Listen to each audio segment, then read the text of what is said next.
George Harrison reemerges after half a decade since his last album and recruits the leader of a band that John Lennon referred to as Son of Beatles to help him find his way back to the charts. Was it worth the wait? I'll see you there on Cloud 9. Get ready for the 3324 podcast, where lifelong friends Dean Legiro and Eric Kuber share their love of all things music and movies. Dean has directed short films and is a music trivia buff. And Eric, trained in audio engineering, brings his extensive knowledge of music and film to the conversation as they discuss, debate, and celebrate their favorite albums, films, and much more. Welcome, friends, to the 3324 Music and Movie Podcast. All the great stuff is here. It resides here. So if you found us for the first time, welcome aboard. We're so happy to have you. Well over 200 different pieces of material for you to look back on that we've got there. And as we approach rapidly approach the beginning of year 5, we've got a whole full year ahead, right, Eric? A full steam ahead of great stuff too. We're rocking it. It's chugging along. So we're all happy to be here. So we have no, it's almost like the train in Spider-Man 2. It's like we really don't have control over it anymore. It's just kind of barreling down. We can hope that we can have Peter Parker come in and stop it for us, and then we can carry him over our shoulders and lay him down gently. He's just a boy. He's just a kid. So pathetic. So poetic. So poetic. Yes, very religious. A lot of stuff going on in that scene. But you didn't come here for movies. You came here to this episode for music. So we're gonna give it to you. Wow. This is a great one. Before we get that, if you're interested in supporting independent content creators like us, go ahead and go to buymeacoffee.com/3324. You can become a green room supporter. That's buymeacoffee.com/3324. And that's all the business out of the way. YouTube, Facebook, Instagram, all that. Check us out there. More importantly, you're here for an episode. Eric, you thought we did this already. Remember when I brought it up or an email? You goes, didn't we do this already? Or I'm surprised we didn't do it. I think you said. Yeah. It actually should have been. We should have actually done this first. Of all the stuff, we'll get into it. But the stuff that we've right. covered, that's a good point. This was the first. This really kicked that off. This collaboration. So I'll make the case that there's something else that happened before that was the literally that was the match. But you're right. We've done this very disjointedly.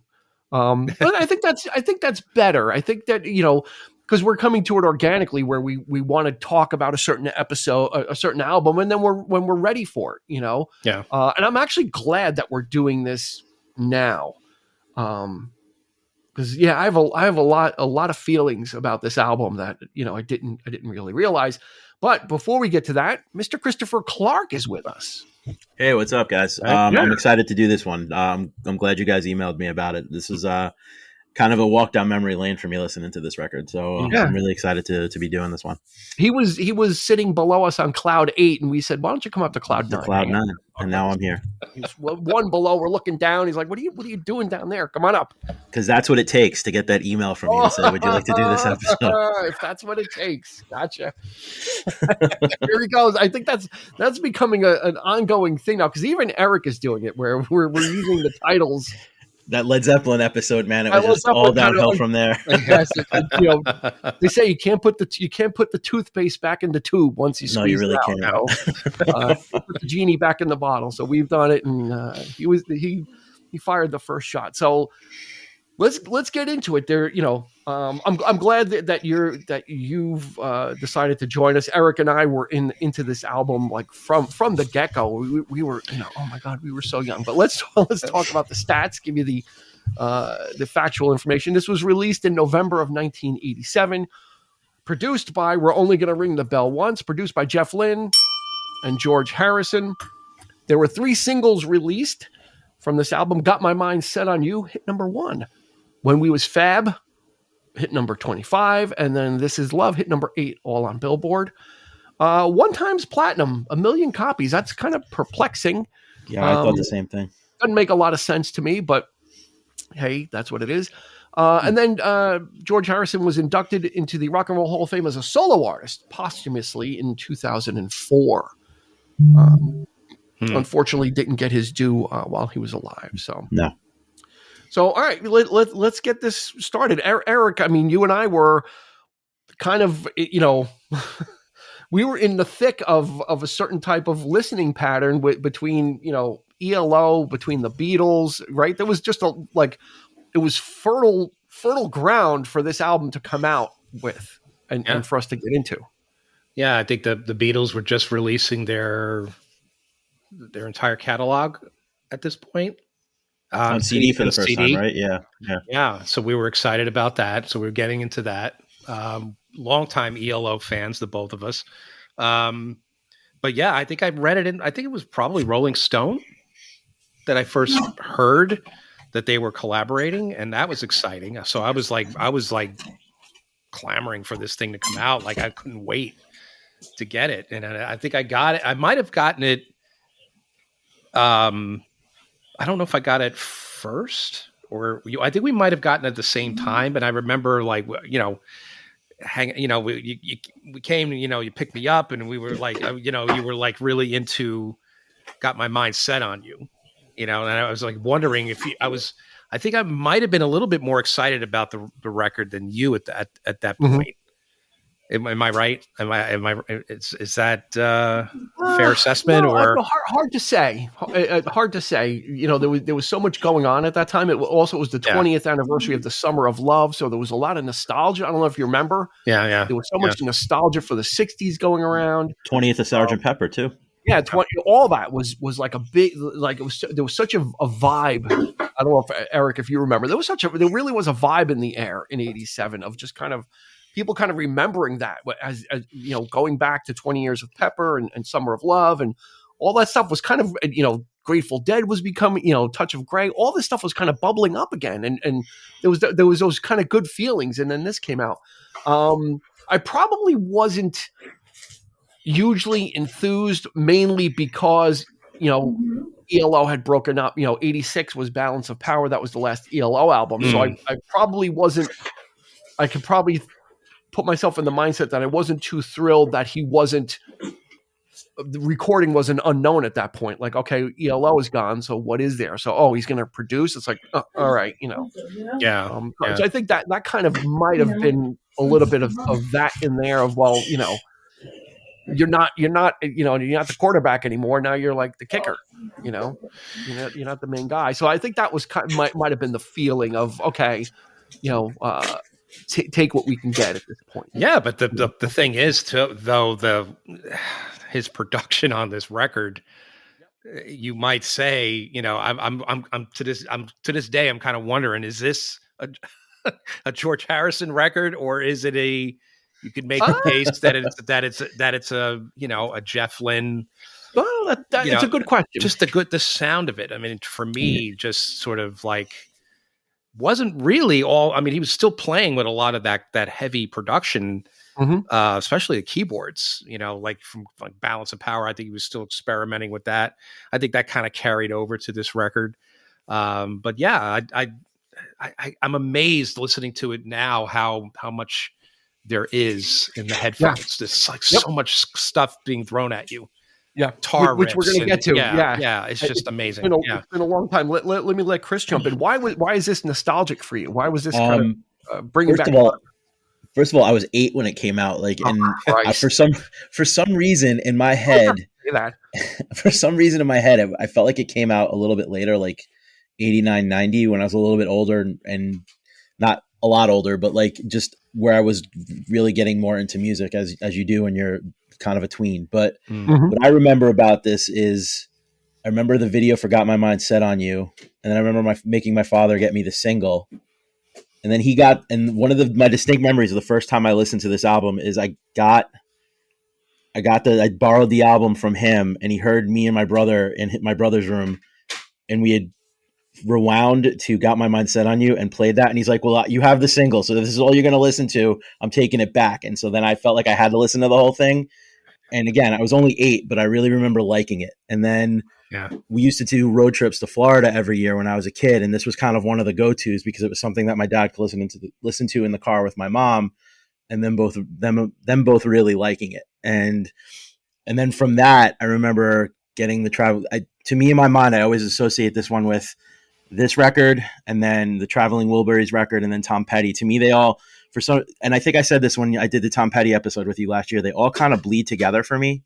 And they all kind of like, in my mind, they're like a chapter in a book. Like, it's almost like you could listen to them as one cohesive record in some respects. And so I have a really strong memory of like, and it had been a really long time since I listened to the record, but it was definitely burned into my memory because I remembered a lot of the songs a lot more clearly, and found myself singing along and humming along a lot faster than I would have, because it was a really long time since I listened to this album.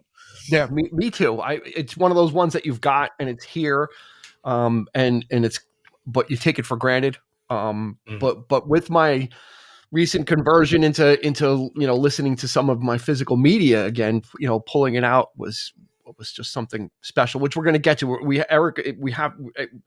Eric has kind of chipped open what is going to be special about this, I think, is about this album. But first of all, let's talk a little bit about George Harrison. At this point, we think about these artists and we think about, like, oh, is this a comeback, or the dude was only 44. Yeah, he's younger than me. I did that math today. I'm like, holy He's crap. only 44 when this came out, and he had taken a 5-year break from recording because he had, hadn't been going that well, and he just kind of was disinterested. And he was kind of like, and then he kind of started to, kind of get the bug again. But where this begins, if you want to trace it back, because it is important, is it starts with this album. Okay. Yes. Is really where it starts. It started with Dave Edmunds' Information from 1983, I think it was. Slipping Dave away. Edmunds, what's that? Slipping exactly away. Yeah. Yeah. Because Dave Edmunds from the group Rockpile with Nick Lowe, kind of a throwbacky artist. He was looking, to do this album, and he's always self-produced. But for this album, he contacted Jeff Lynne. And Jeff Lynne wrote that song Slipping Away, which was a minor hit. It was a hit for Dave Edmunds. It was the biggest hit he had, but it was a minor hit overall. And Jeff Lynne, produced that track and the title track Information. Why is that important? Because that was 4 years before. Well, those two guys became friends and would hang out. So around 86, somewhere around there, they went out to, Dave Edmunds and Jeff Lynne went out to dinner. And then as they're leaving and Dave Edmunds is walking to his car and Jeff's walking the other way, Dave Edmunds turns around and says, "Oh, by the way, George Harrison wants you to call him, wants to know if you want to work with him." And Jeff Lynne's like, "We just had dinner for 3 hours." And as you're walking away, you're telling me now? Like, "Oh, by the way, George Harrison." An afterthought, a Beatle wants to hang with you. Yeah, exactly. So that event right there is really what started it. Is him working with Dave Edmunds and then kind of having that friendship, and then George Harrison passing it through. And then with George, from George Harrison's point of view, there was a little trepidation. He wanted to make sure that he was going to get along. Jeff Lynne's Beatle fandom and all that preceded him and all that. But he wanted to make sure he was going to get along with him before he was going to work with him. So they traveled together. They went to Hawaii. They went to Australia. They went to George Harrison was into, the F1 Formula racing. They went to go see those races. So they really palled around for a while to kind of get to know each other, which I think all of this is important for George Harrison, right? Because he's always, Eric, right? He's always been, they call him the quiet Beatle. He's not. He's the cynical Beatle, right? He's not the quiet Beatle. He has a point of view, and he's not afraid to let you know if he's cranky or if he's not, he doesn't like something. He's not afraid to say it, and there's nothing wrong with that. But he's also a very spiritual person. Yeah. Right? Yeah. He had many phases. I think that's the right. I wanted to say, I was going to say hats, but it's but not really. Phases is probably more apropos. I think he could change moods. He was known to be very moody, and one day, and then the next day it's highly spiritual, and then the next day he's fun loving, and he's into clothes and cars and all the excess of the time and all that kind of thing. So that was that side of it too. but yeah, to jump on that story, I think wasn't it? Jeff at first came to his house, and like he's like the first thing he did was it wasn't like, oh, hey, let's get in a boat. Like they got in a boat and they would like go. I think it was God. Yeah, they were just like he just met him. And the first thing he asked him to do was get in a boat with him, and he was just like they were just chewing the shit. Yeah, I think at Friar Park at his house, they brought him through this huge mansion on this big sprawling property all the way out, and George Harrison is by the boat and is like, get in. Such an eccentric, very British. Yes, I was going to say very, very British. But they hit it off. Apparently, they hit it off swimmingly. They hit it off really well. Yeah, I think it's the thing that. I think it's the thing that really put George Harrison at ease is the lack of egos. Because once things start to get like that, you can tell. I've seen it in interviews. He gets very suspicious of people, kind of pulls away, and kind of puts up a wall. And I think with Jeff, it was like I could just kind of be myself and hang out with this guy because Jeff is very humble. He's just kind of he does what he's really good at what he does, but he's not that ego. He's not the McCartney. He doesn't have to be the guy in the room. That everybody's looking at. I don't mean that in a bad, I don't mean that in a bad way. No, I get what you mean. I think everybody knows what I mean, that McCartney's a very big presence. He comes in and everybody's putting their eyes on him, right? Yep. Yeah. Whereas with Jeff, he can just kind of do those things. They can go to Hawaii. They can go to, fly to, helicopter or to Australia and do whatever. And I think that made, and of course for Jeff, that was probably like a lifelong dream to have like, a friend who became really good, like really good pals. They would, kind of did a lot of things together and worked throughout, through the Wilburys and then through George passing away and Jeff and Danny finishing Brainwashed. Did Jeff work on Brainwashed? I was going to ask you that. Yeah, he did. Okay. Yeah. Danny said, I need someone to help me, not to get too far into that, but George Harrison had left copious notebooks of notes and ideas and how he wanted the songs to sound, almost like he wrote the production out. Right. And then Danny said to Jeff, like, I need your help to, to kind of do all this. Make sense of this, I think for the most part, he wanted it very sort of not as heavily produced as Cloud9, and I think Jeff really did a really nice job with that. He didn't overdo it. And it's an amazing record for his last. I think it's I really love that record too. Yeah, I gotta go back and listen to that one. Yeah, Final Farewell. Yeah. So getting back to this this album comes out. George Harrison would kind of, I guess, up to right now, he has the last laugh because he has the last number one single by a solo Beatle. Does he really? Yeah, no Beatle. Yeah, I'm trying to think. McCartney didn't have any. Yeah, that's true. Not had a number one single as a solo artist. He was the last one, and I'm sure. No kidding. That's I'm sure underneath he's probably laughing and loving that because McCartney's been so prolific since and has done a lot of stuff, but not a number one. My mind set at you hit number one, and no solo Beatle has hit number one since. So. Kind of I when I read that I just laughed. I was like, that's just it's not the guy you would have thought it would have been. You thought it would have been John Lennon with something or McCartney, and it was right. It was the quiet Beatle. But the ironic thing is that he didn't write that song. It's a cover. I was going to say, but he didn't write it. No, he did a great cover of it though. Yeah, he did, absolutely did. But I think that's even funnier though that it's a cover, and that went and I must stick in McCartney's craw, I'm sure. Yeah. I wonder. a number one is a number one, no matter how you slice. That's it. Right. All right, let's get into this now. Eric said so. Eric talked about the production. I've been listening to this for a few days, and I just have to say it like this. This is the only way I could say it. Is I forgot how fucking good this album is. Mm-hmm. Me too. Like this out, maybe because I'm older, maybe when I was younger, I was listening for, because Jeff Lynne was on it and kind of listening for the stuff that he did, like that kind of thing. But when I'm listening to it now, I'm like, this is it's a minor masterpiece from the production, which it's of its time, but not overly of its time. Mm-hmm. All the guests that appear on it. Yeah, that was crazy when I read the liner notes. Yeah. The guitar, George's guitar playing, the lyrics, the lyrics, and it just seems like he is totally relaxed and having a good time, Yep. which comes through this album has an exuberance to it. Like in his vocals, he just seems like he's really just having fun with it, right? I mean, is that kind of?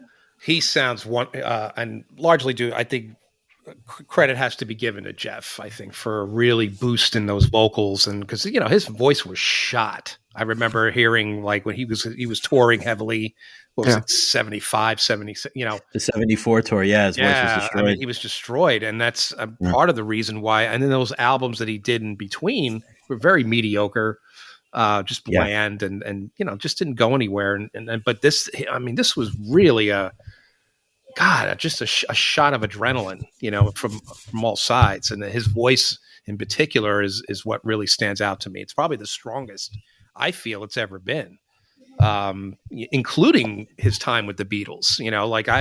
There are songs where his voice is very, very thin. And here it's like, and it doesn't sound like it's double tracked. It sounds like he's got a projection, like, it's really coming from in here. And I think Jeff might have something to do with that, because Jeff's a great singer and he's got range. So he probably coached him a lot on this record, I would imagine. Yeah. Chris, yeah.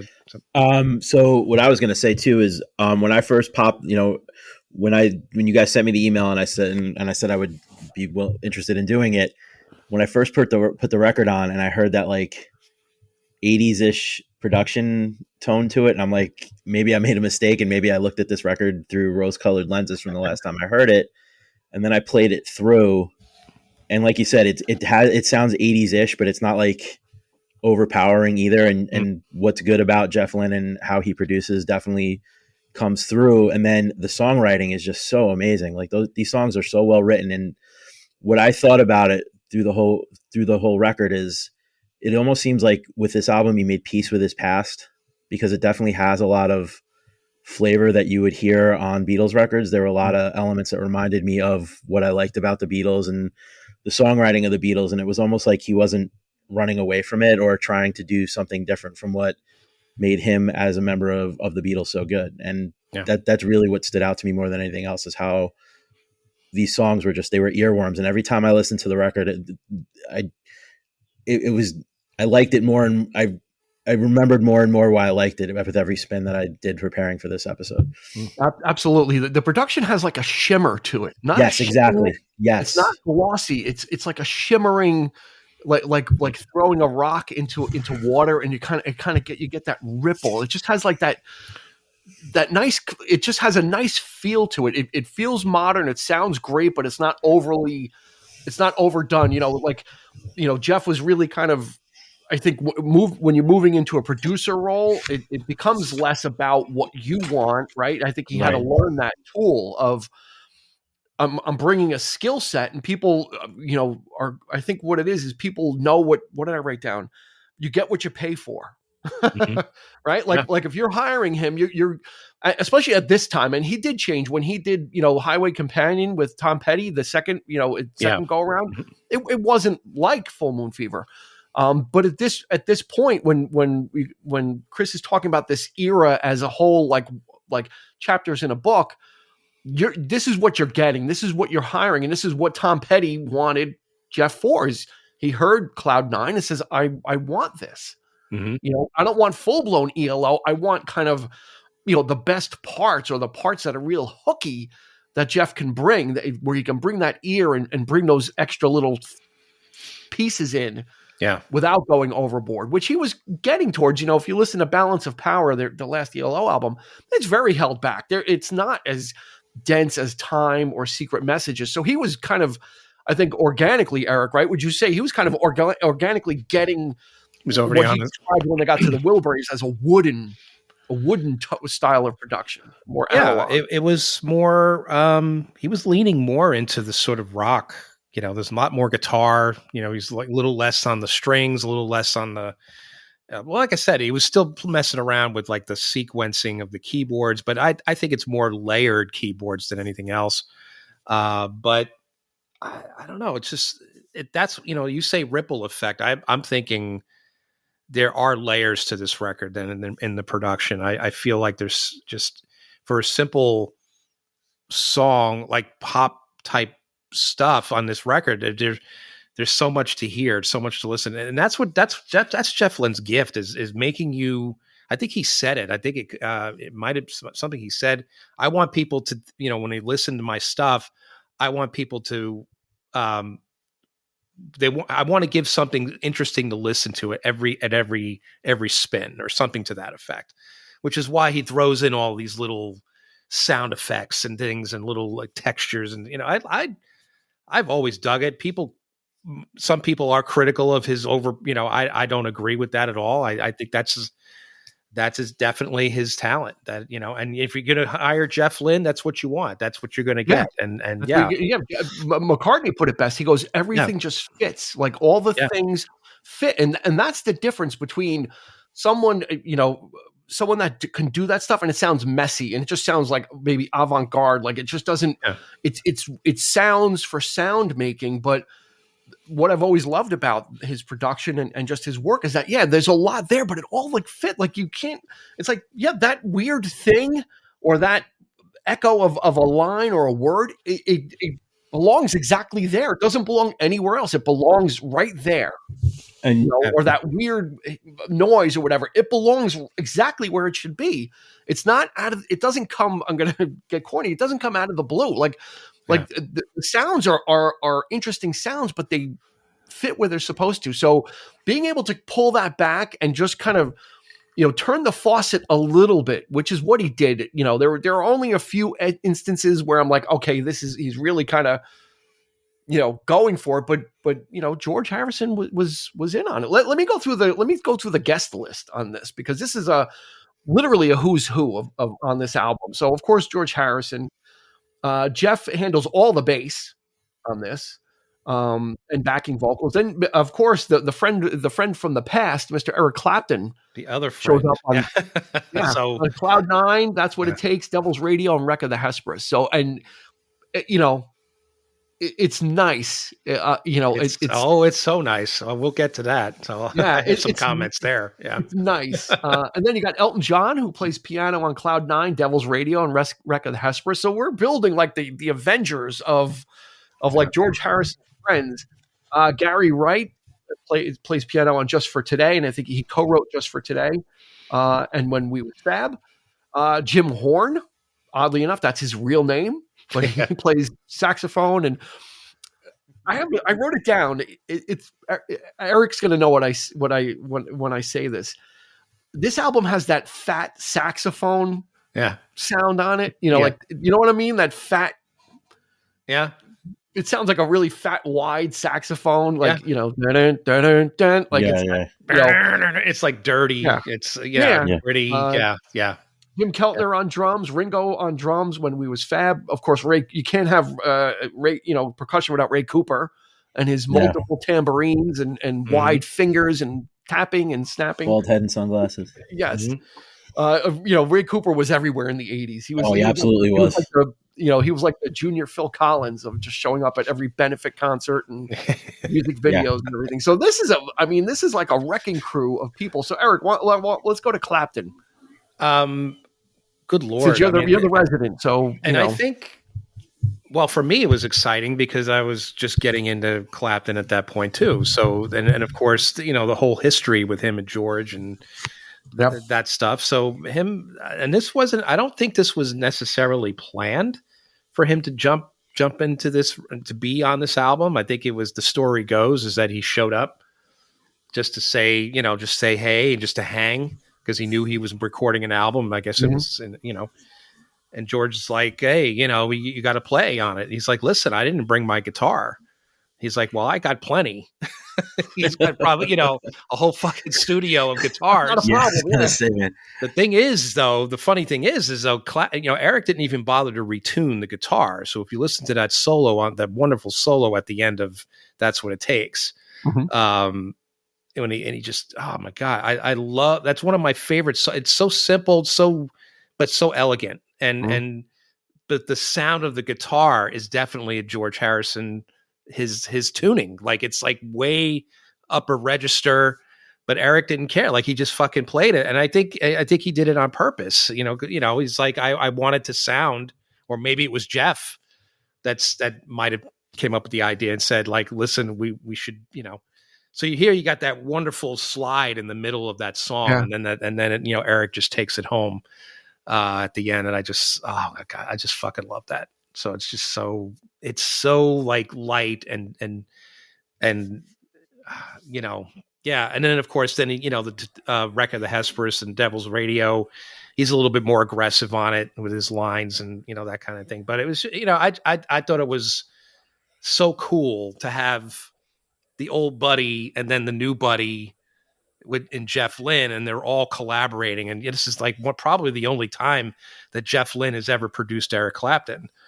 If you think about it, like, because he's pretty much produced everyone, right? Roy Orbison and Tom Petty, but you got to think about all the people that played on these albums too. So they're all like under the Jeff Lynne, yeah, he's the head now. Yeah, he's the headmaster, and he's producing them all, and they're all like, playing to his specifications, which I think is, really cool. So that to me was great. Just that whole thing.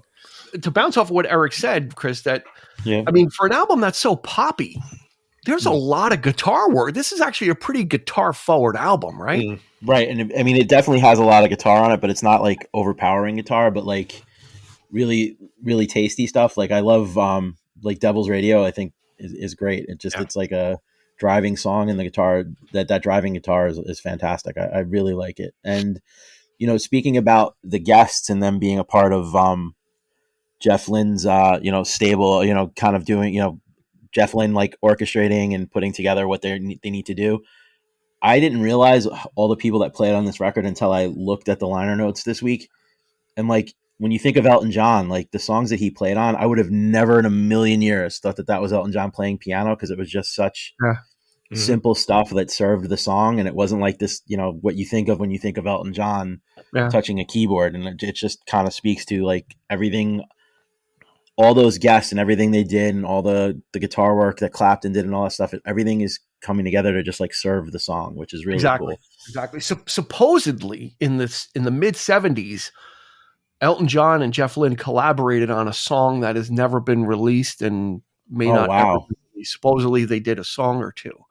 I don't know who owns the rights to it. I don't know if it's Elton or Jeff, but yeah, this is everybody coming together for George, which is like that. That's the cool thing about it is this is like George's baby. And it's not, and to Chris's point, it's not being overpowered, but those guitars are there. Those solos are laid in into the song where it's a pop song, but then you're getting these guitar solos. So it's not in a the way a typical rock production would go. No. Right.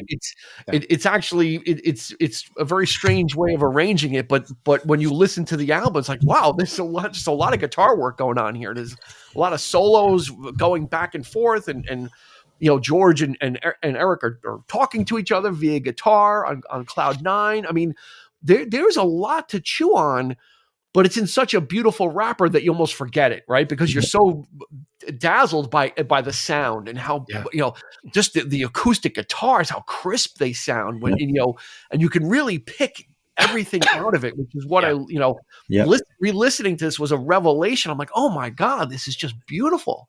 That guitar line, that slide guitar line on Cloud 9 is like an earworm. I can never get it out of my head. Like that intro, and that kind of plays throughout the whole track. It's just such a cool little lick, and it's so simple, but it stays with you and stays in your head and really serves the song well. Yeah, I think this was the home run that probably George needed, right? Because this obviously propelled him to end up deciding to create and join a group, which was probably the last thing he would ever want in his life.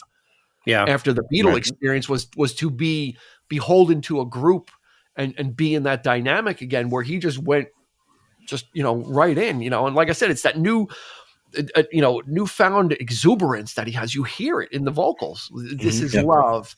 And just every, someplace else, he really, it's that vulnerable side of his voice. I know that's probably one I used to really not care for that song too much.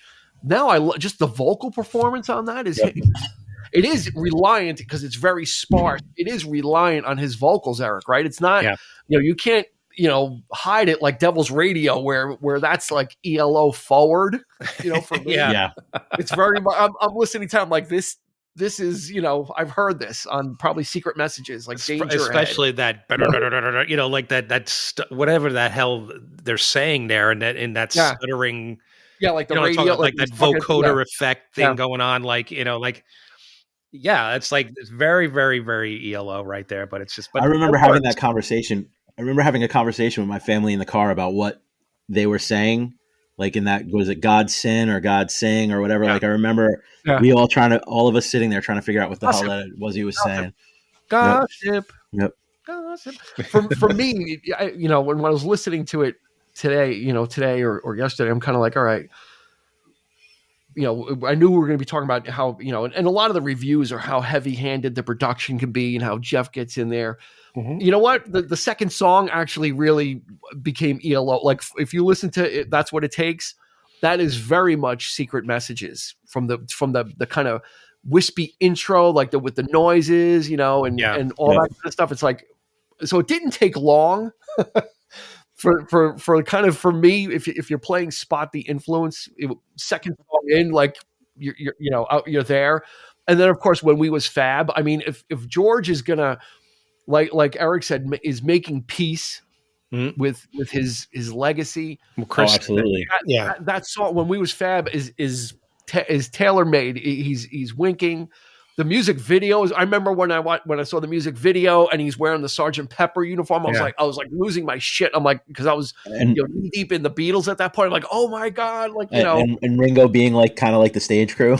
Yeah, Ringo, Jeff is in it, or Elton John is in it. Ray Cooper's in it.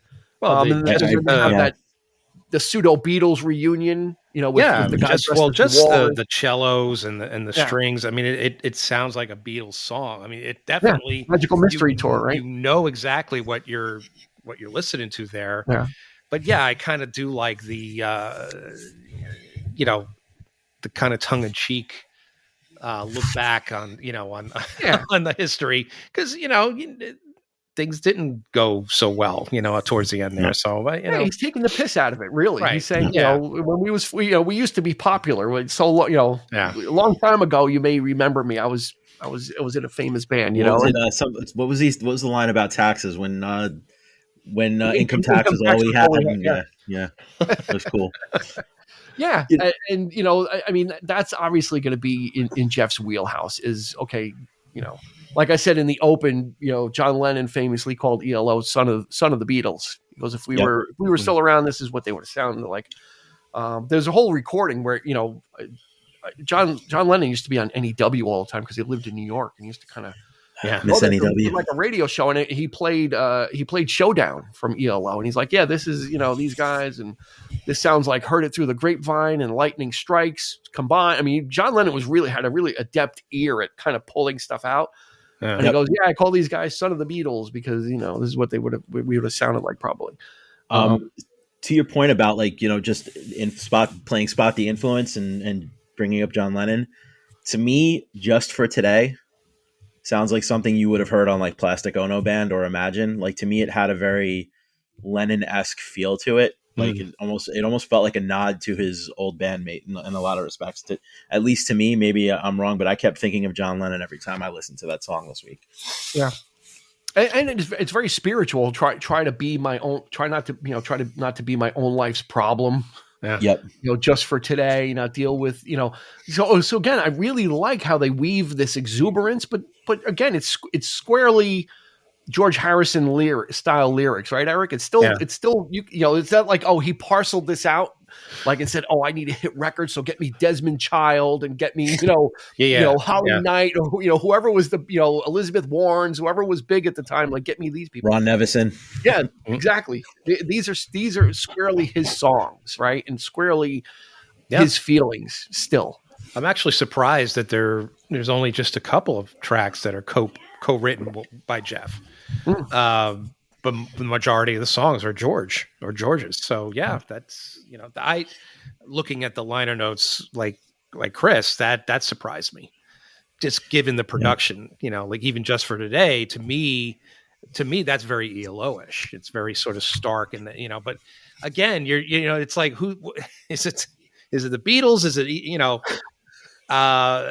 who's What are we aiming for? Yeah, like Right. what's, you know, who's edge? You know, like it's like neck and neck, and it's been that way for quite some time, and I think even before. Like, so yeah.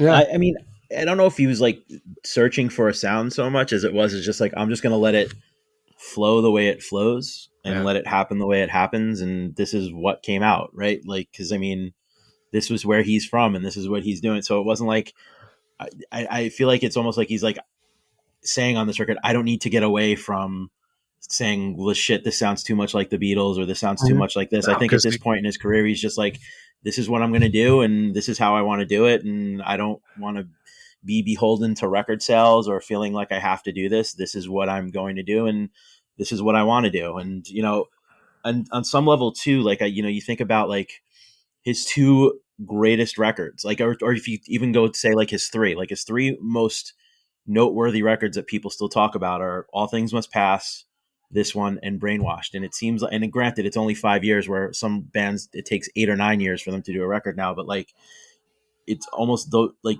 he had this buildup of songs that the Beatles wouldn't touch that came out on All Things Must Pass.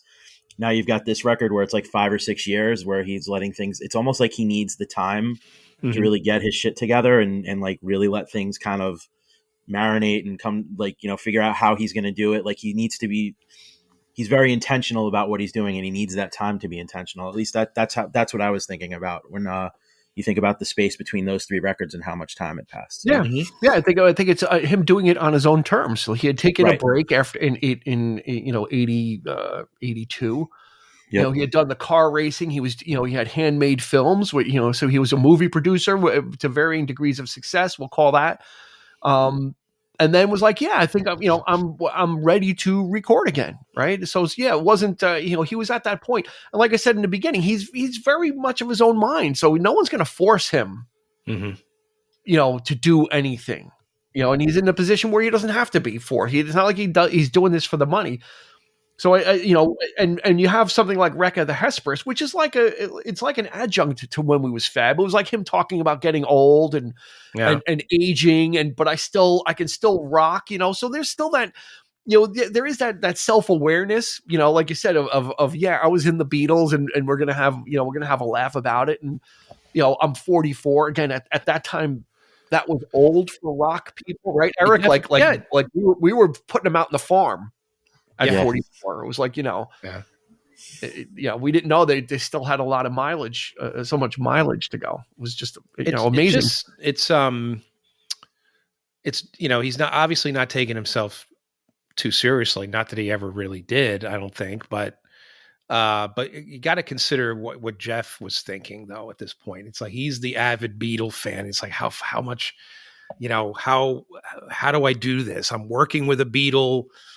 How much should I express that? Do I express that at all? Do I, you know what I mean? Like those kinds of things, like how much should it sound like them? Am I overdoing it? Am I, you know, and I wonder if he actually had these conversations with George, like, and George was probably, I could just see George just like, hey, you know, just, you know what I mean? Like just downplaying it, or, you know, I wonder if there was that, you know, that legitimate hero worship there.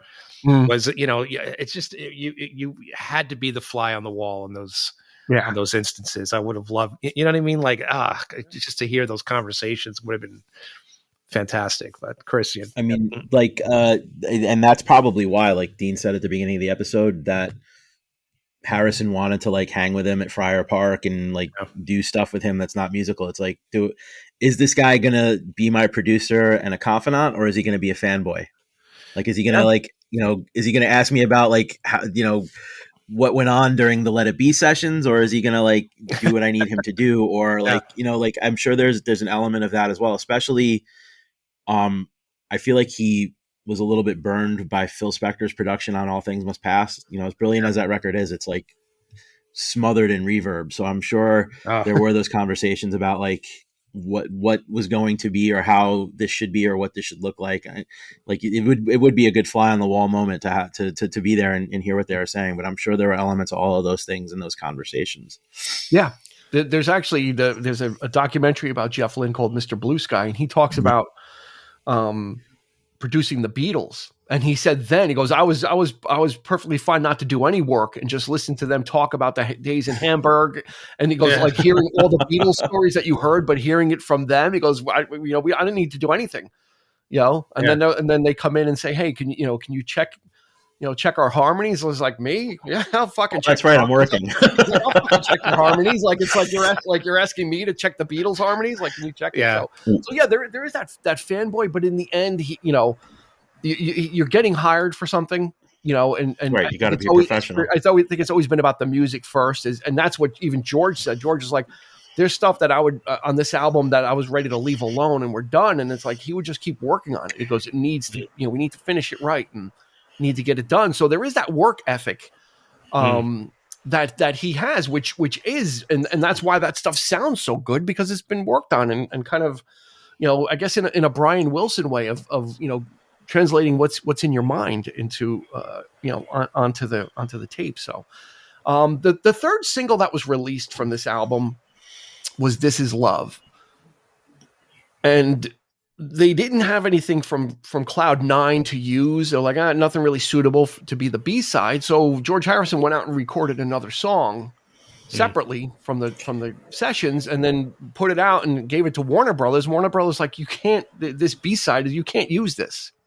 It's like too good. Oh, I know what this is. Yes. It's like an album track. Mm-hmm. Like, what are you doing? Like, you need to make an album, and the title of that song was Handle with Care. Great tune.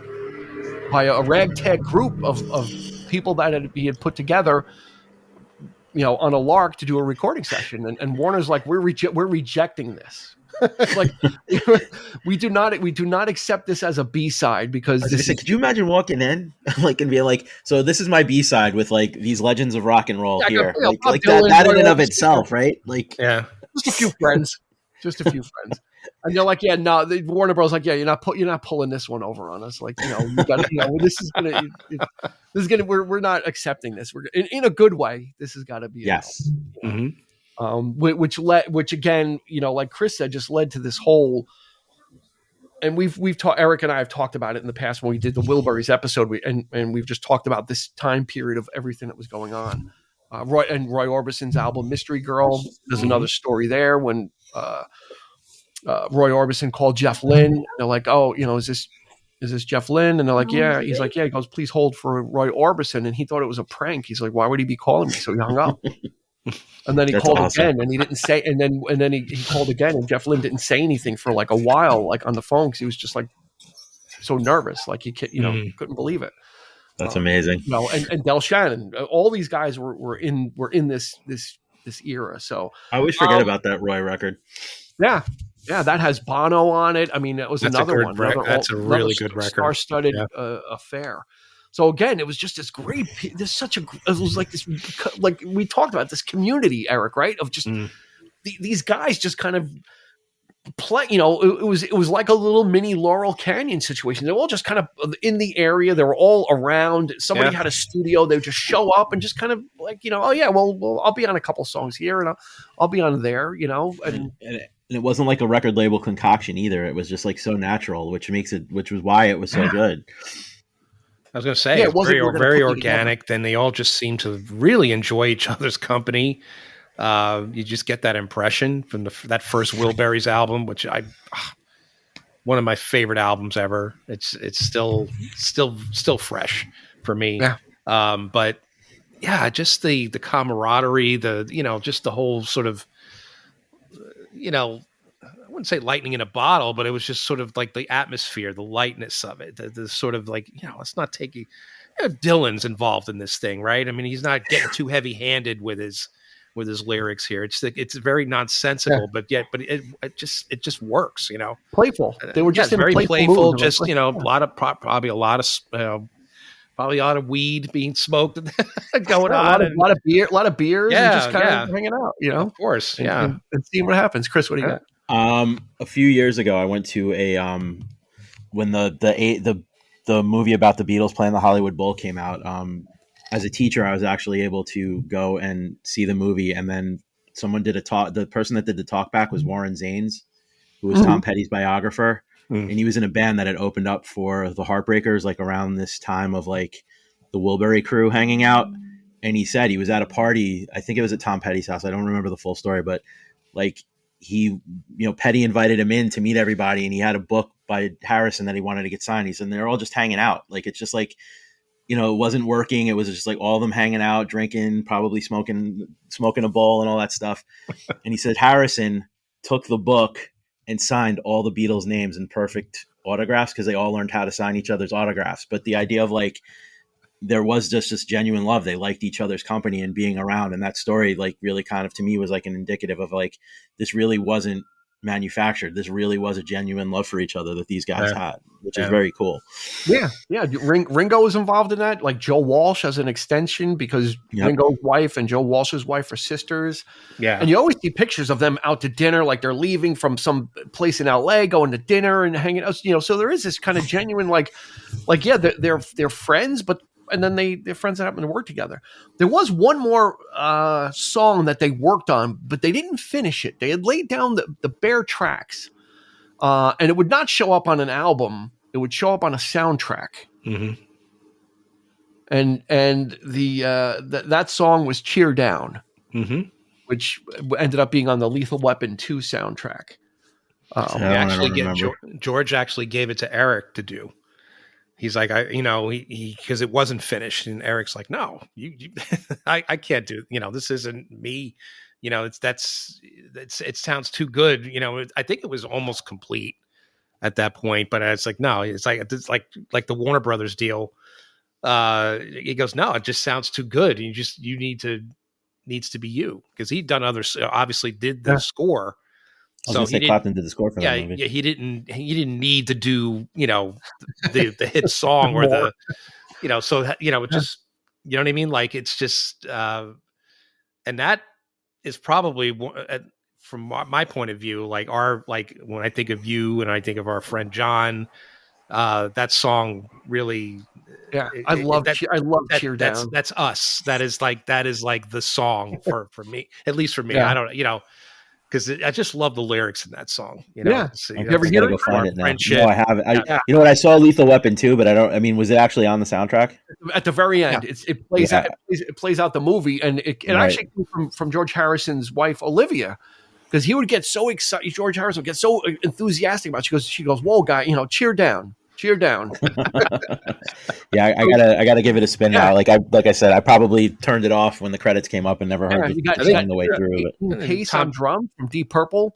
Wow. Late Richard Tandy is on keyboards, and you got Jeff on bass, and it's just another exuberant. Like it could have easily slotted in on this album, and you would have never known. It was just like.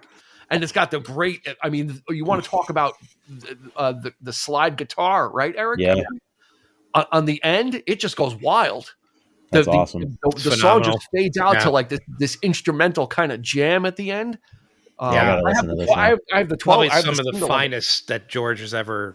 Yeah, because it's pretty intense. I mean, it's usually it's that really light, whatever, like that weird sort of otherworldly slide. But in this thing, he's really going at it especially at the end. And I wish they put that on the expanded edition instead of the song "Shanghai Surprise." I kind of dig that. Oh my god, man! It's so quirky with the female vocalist and everything. The thing about the just on Cheer Down, when George Harrison he toured like Japan and he did a tour. Yeah, I remember we had the record. Yeah, that was the only song that he would play the slide guitar on. Andy Fairweather Lowe played slide on all the other songs, but George would play on Cheer Down. And the funny thing about it, I saw an interview with Andy Fairweather Lowe, and he's like, George Harrison calls me up and he goes, "I want you to play slide." And Andy's like, "I don't know how to play slide guitar. I don't know how to do that." He goes, "Well, you're coming." So you learned. So Andy, again, that guy's amazing. He's just, I've seen him with Roger Waters. He's great. Yeah, but so he's like, I had to learn, which probably wasn't a stretch for him. He could do anything. He could, no, anything Clapton can do, he can do better. And Clapton was on that tour, wasn't he? It was Clapton's band. Yeah, I was gonna say. It was his Journeyman. That was the band he toured with Journeyman with. Yeah, Nathan East on bass. Yeah, he convinced George to tour. To go out, to go out on tour, and George was definitely afraid. He didn't want to, and Eric was persistent. He's like, "You need to get out there, man. You need to play, and you got my band. We'll back you." So I feel like he finally did it because he needed the money, right? Harrison, I feel like I read somewhere that it was like a cash grab, but maybe I'm wrong. Perhaps I don't know. Could be wrong. It's just one of those things. Like you gotta. I had the live CD. His voice. My dad did too. It was a good record, if I remember correctly. But he sounds terrified on that record. George's voice is very trembly. It's like he's nervous. It's very nervous. Dude played Shea Stadium and he's nervous. That's crazy. Yeah. Well, times were different, and absolutely. Stuff comes through. So as we close out, I mean, are there any, Chris? What are the high points for you? Obviously, probably I'm going to say "Breath Away from Heaven" is not, because that was something I surprised. So I'm sure that you probably are lumping. I didn't like either of the. What my favorites were I love Devil's Radio. I love Cloud 9, Fish on the Sand, and then Just for Today and Someplace Else are to me they stood out really hard. Again, I feel, I guess it's in my old age. Usually I don't go for the ballady stuff. Yeah, I forgot, Chris. For you, we've got the album here too. So yeah, I listened to it on Spotify. I keep forgetting to bring the album out, so I made sure I brought it out. Yeah, there you go, man. With the 61 Gretsch on the cover. There it is. That's awesome. Eric, what about you? What are the? Well, first of all, I want to say that they say don't judge anything by its cover. Mm-hmm. If you listen to the songs on this album and you look at that cover, it most certainly fits. I mean, the songs are very airy, very sort of that's the image that I see. And songs like That's What It Takes, which is my favorite off the album. I love Cloud 9. I love Fab. And I forgot about Fab. Yeah, that's a standout one too. Probably Devil's Radio to round it out. But I also like Just for Today. I also like a lot. But yeah, I think That's What It Takes is probably my favorite off that, because I just love his voice. I love the guitar work on that. Very, like I said, it starts off with that sort of very ELO-ish, thing. Yep. But then it churns up, and then it's just a guitar fest all the way through that.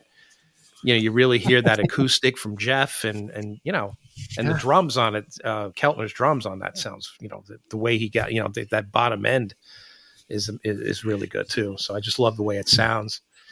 But Cloud 9, I mean, when I first heard it, it's like Jeff would, anytime he tried to do the blues, to me was always kind of cringy, but Cloud 9 most certainly works. Given, if it had been anybody else producing this, Clapton probably would have done a lot more on the his riffing and all that kind of thing. But Jeff kept it simple, and it works. And George is again, very tongue in cheek, very sort of so it's just quirky. That's the word for it that I love. So. I'm gonna, you know what? I'm just gonna say the whole album, even Breath Away from Heaven. I just like the way, I just like sitting down. I just enjoyed sitting down and letting this go. I didn't care what was on it because it just sounded. It went from one song to the other, and again, listening to it after so long was a revelation, just in sound. I don't mind listening to Breath Away from Heaven because it sounds great. The arrangement, the production, just the musicianship, it's all there. It's just kind of it all works for me. And I used to not like that, but I'm bring it on. This whole the whole and the second album, the second side really kind of picks up with Devil's Radio and Wreck of the Hesperus. It really kind of kicks into gear. You have Someplace Else and Breath Away from Heaven, which are the two slow songs wedged in between three real rockers, basically. Yep. That first side is just kind of getting you, whetting the appetite and saying, okay, this is George and here we go. And then you get to side two. It's like Devil's Radio, Wreck of the Hesperus, Got My Mind Set on You. It's like banger after banger. It's God. What I found is I haven't listened to this in so long. I listened to it the way I listened to it so I could soak it all in was I would do it when I was driving home from work. And like, to me, this was like a great driving record. Like, it was like the perfect record because like lengthwise and just the tone of the record, it fit really well, like turning up in the car on the way home from work. Yeah. Yeah, like we said in past episodes, like album length was perfect. You got all the meat and none of the fat. You know, they cut away that stuff, and you just got this great collection of songs to put you through. So before the CD, exactly. Check this album out. If even if you're not a Beatles fan, I think it's just a great listen. It sounds great. I pulled out the vinyl and I listened to the CD. I listened to both, and they both sound fantastic. So it's just kind of really neat to put one on and then take that off and then put the CD on right after. But the streaming was good too. Streaming was okay. Streaming was not too shabby, but definitely check it out. It is a beautiful sounding album. So and I think it's gotten overlooked, especially since McCartney is since George passed away, and McCartney is so prolific and he's still touring, and he's kind of the Beatle that everybody kind of is always in the news and always talking about. This album from '87 is a gem. It's an absolute gem. Eric, I think we should do like a Hall of Fame this year. We should like do nominations, like and start vote. We should have a thing where we start voting albums into our Hall of Fame or something. Yeah, that's not a bad idea, actually. Yeah, yeah. Right. We kind of vote. We get a bunch of the guests on, and we kind of vote some stuff in. And these are our Hall of Fame records that go in. This would be close. Yeah. There other things going first, but I think this would we could make a case for it as a Beatles solo album. Absolutely, it's one of the strongest of all the Beatles solo albums. This one is, if you're taking all the Beatles solo work, this is easily top 5. Yeah, 100%, man. Out of everything the Beatles solo artists have done. See, it's not. Go ahead, Chris. I was going to say, and I'm just like you said, I just remember this record being huge. Like, I'm really like you said in the beginning, I was actually really surprised when I saw it only went platinum.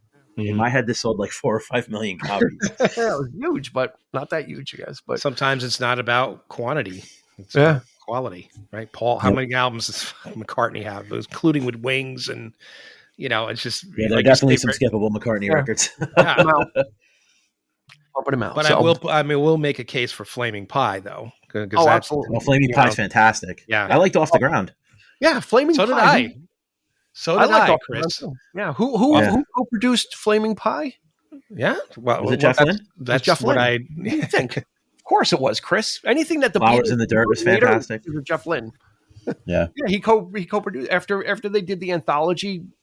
Paul McCartney's like, okay, I guess he is the real deal, because they were, George was afraid there might be like favoritism for Jeff, and then Paul McCartney's like, no, and some of the best stuff on and you can hear it, like Beautiful Night and all that kind of stuff on Flaming Pie.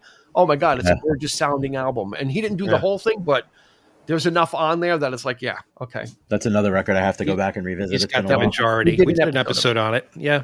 There's an episode out there. There's an episode for that. Mm-hmm. We should come up with there's an episode for that.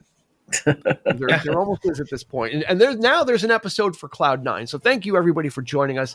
We really appreciate it. We totally, as you can see, all of us were gushing about this album, and we do that every so often. We allow ourselves a little latitude to kind of geek out about it, but that's what our love of music is about, and that's what is jazzes me about this, is sharing that excitement and that exuberance, and I love it when someone is excited about something that they're into, and it kind of makes you want to check it out. Maybe it works for you, maybe it doesn't, but if nothing else, you've exposed yourself to something a little different and checked it out. And Chris is slowly turning to the ELO side. So I've been down the ELO wormhole hard lately. Yes, this is a multi-year plan that I've put in place with him that we're going to. I think by 2027, I think if my chart is correct in the back, we will have him fully. Eric will have him fully assimilated. On my lunch yesterday, I was actually Googling like stuff about them, and I went to see which members got into the Rock and Roll Hall of Fame, and I actually found myself getting pissed off that Kelly Graucut didn't get into the Rock and Roll Hall of Fame. Yep. And then once you're done with ELO, you're going to go back into the Move, and then you're going to discover the genius of Roy Wood and the hard rock, that almost Sabbath-like sounds that the Move were. That one Move record that had the song in Boogie Nights I really like. That album is awesome. That's Shazam. Yeah, Shazam's a great album. Feel too good on it, but yeah. Anyway, another time for another time, another episode. When we get really deep into it. But that's going to do it. Thanks a bunch. New episodes come out every Thursday. Make sure you follow us on your favorite podcast provider so you get that notification and you don't have to think about it. You just hit the button and we'll be there waiting for you with a new episode hot and ready. So for Chris, for Eric, this has been Dean. We'll catch you on the flip side. You've been listening to the 3324 podcast with Dean Legiro and Eric Kuber. You can find us on your favorite podcast provider, so please like, subscribe, and rate to become a part of the 3324 family. Your feedback is important, so make sure to follow us on Instagram and Facebook at 3324 podcast and on Twitter at 3324p to join the conversation.